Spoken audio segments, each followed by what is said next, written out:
Hello students, मैं हर्षराज पीएसबीआई की तरफ से आप सभी के साइंस का टीचर स्वागत करता हूं आज के इस नए वीडियो में। आज के वीडियो में हम लोग बात करने वाले हैं कि जब हम चलते हैं, जब भी हम टहलते हैं तो हमारे शरीर का गुड पोस्चर कैसा होना चाहिए। जैसे कि जब भी अगर हम चल रहे हैं तो मान लेते हैं कोई कुछ होते हैं कि एकदम ऐसे ऐसे चलते हैं, कुछ लोग एकदम प्रॉपर स्ट्रेट चलते हैं।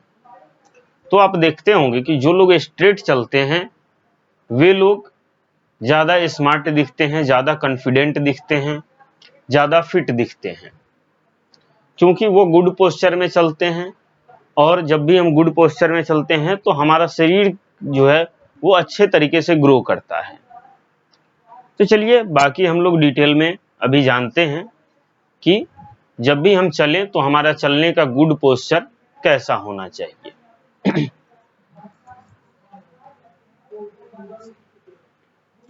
तो व्हेन वी वॉक, यानी कि जब हम अगर टहलते हैं तो हमारे शरीर का पोस्चर कैसा होना चाहिए।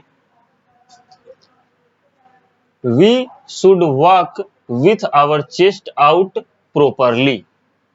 जब भी हम अगर चलते हैं तो हमारा चेस्ट प्रॉपरली जो है चेस्ट आउट होना चाहिए।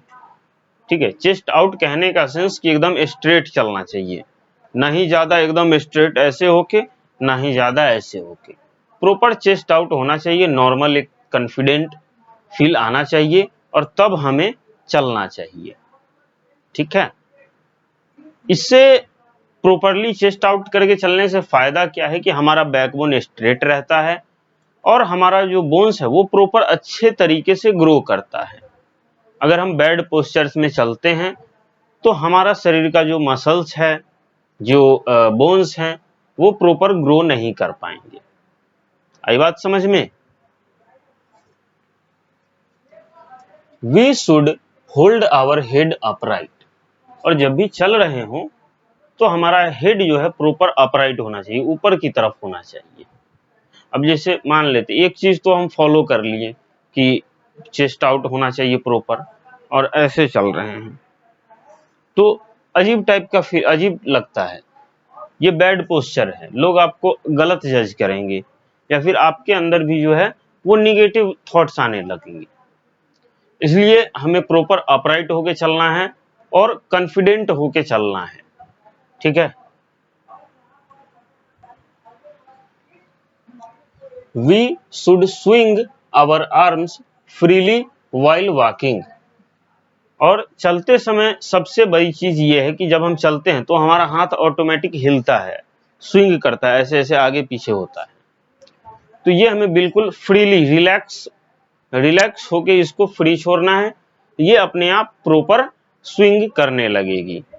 जैसे अगर हम गुस्से में होते हैं तो जब चलते हैं तो हाथ हमारा एकदम स्पीड में स्विंग करता है, लेकिन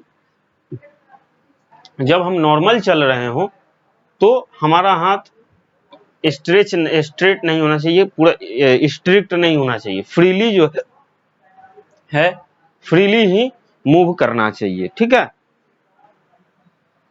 तो यहां पे हमारा ये चैप्टर खत्म हो गया।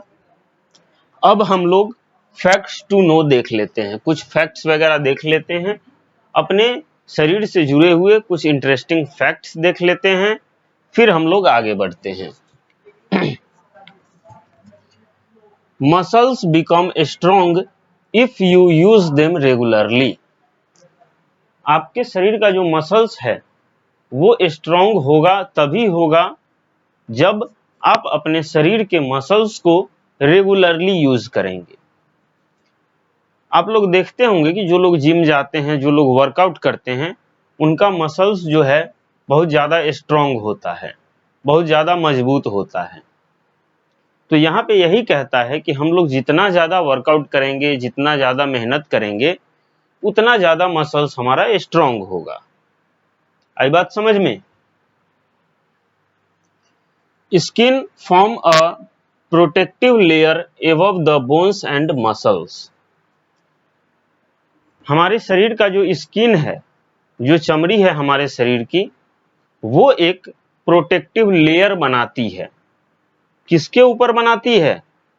तो बोन्स, हमारी हड्डियों के ऊपर, मसल्स और हमारी मांसपेशियों के ऊपर। ये जो बोन्स हैं, सॉरी स्किन जो है वो हमारे हड्डियों के ऊपर और मांसपेशियों के ऊपर जो है एक लेयर बनाती है, प्रोटेक्टिव लेयर बनाती है, जिससे हमारा जिसके अंदर में हमारा बोन्स और मसल्स जो है वो प्रॉपर सेफ रहता है, प्रोटेक्ट होता है। आई बात समझ में? Thigh bone is the longest bone in our body. Thigh bone जो है, थाई बोन कहने का मतलब कि हमारी जो जांघ की जो हड्डी है वो हमारे शरीर की सबसे बड़ी हड्डी है। ये इंपॉर्टेंट है, नोट करने की बात है। इसको आप लोग हमेशा रिमेंबर, एग्जाम में भी आपका इससे क्वेश्चंस आ सकते हैं कि सबसे बड़ी हड्डी कौन है हमारे शरीर की।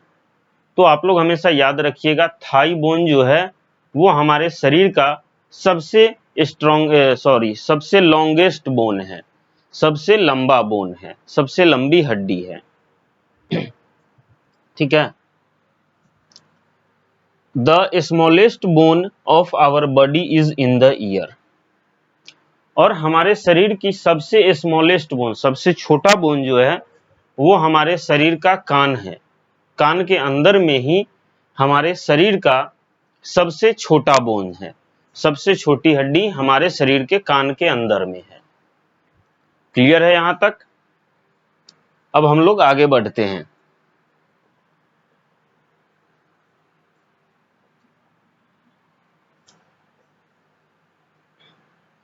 अब यहां पे हम लोग लेट्स रिकॉल को देखते हैं, यानी कि जो भी अभी तक हमने अपने चैप्टर में पढ़ा है उसको एक बार रिकॉल कर लेते हैं। तो सबसे पहला पॉइंट है, our body is made up of bones and muscles. हमारा शरीर जो है वो बोन्स और मसल्स से मिलके बना है, यानी कि हड्डियों और मांसपेशियों से मिलके हमारा शरीर बना है। सेकंड पॉइंट है, bones give shape and support to our body. Bones जो है वो हमारे शरीर को शेप और सपोर्ट प्रोवाइड करता है।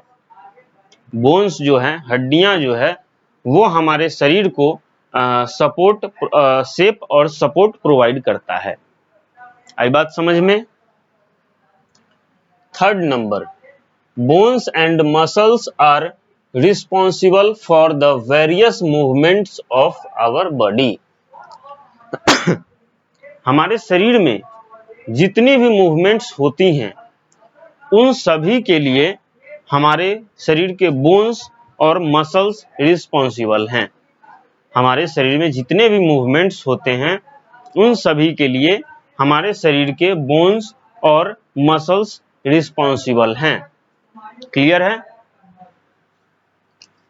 अगला पॉइंट कहता है, regular exercise makes our muscles strong and healthy. Regular exercise करने से क्या होता है? रेगुलर एक्सरसाइज करने से हमारा मसल्स जो है वो स्ट्रॉन्ग और हेल्दी बनता है। अगर हम रेगुलर एक्सरसाइज करते हैं तो हमारे शरीर का जो मसल्स है वो स्ट्रॉन्ग बनता है। अगला पॉइंट कहता है, the correct posture helps us to keep our body in right shape. Correct posture जो है हमारे शरीर का, अगर हम खड़े होते समय, बैठते समय, टहलते समय अगर हम करेक्ट पोस्चर में चलते हैं तो हमारा बॉडी जो है वो एकदम सही शेप में ग्रो करेगा। अगला पॉइंट है, we should always walk with our back straight. हम जब भी अगर चलते हैं तो हमेशा ये ध्यान रखना चाहिए कि हमारा बैक जो है वो हमेशा स्ट्रेट रहे, हमेशा सीधा रहे, टेढ़ा मेढ़ा तिरछा झुक के नहीं चलना है। We should never bend forward while standing. जब भी हम खड़े होते हैं तो हमें आगे की तरफ झुक के खड़ा नहीं होना है, हमेशा स्ट्रेट खड़े होना है। आई बात समझ में? वी शुड सिट अपराइट, और जब भी हम बैठते हैं तो हमें हमेशा अपराइट यानी कि सीधे होके ही बैठना है। आई बात समझ में? तो आज के क्लास के लिए हम इतना ही रहने देते हैं, फिर हम लोग अगले क्लास में मिलते हैं।